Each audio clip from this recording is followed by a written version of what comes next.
உன் வேதனை எனக்கு தெரியும். நீ சோர்ந்திருப்பது எனக்கு தெரியும். நீ நொறுங்கொண்ட உள்ளத்தோடு இருப்பது எனக்கு தெரியும். உன் உள்ளத்தின் ஆழத்துல காயப்பட்டிருப்பது எனக்கு தெரியும் மகளே.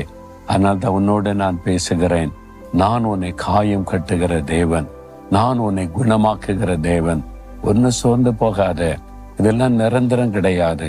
என்னை சிலுவையில் அவ்வளவு வேதனைப்படுத்தினாங்கல்ல, காயப்படுத்தினாங்கல்ல. எவ்வளவு நேரம்? 3வது நாள் உயிரோட எழுந்தேன். அதன் பிறகு யாருமே என்னை காயப்படுத்த முடியல. இதுக்கு ஒரு முடிவு வரும். நீ பயப்படாத, சோர்ந்து போகாத, கலங்காத. நான் உன்னோடு தான் பேசுகிறேன். உன் காயத்தை தான் கட்டி கொண்டிருக்கிறேன். நீ கலங்காதே என்று நான் உனக்கு சொல்லுகிறேன்.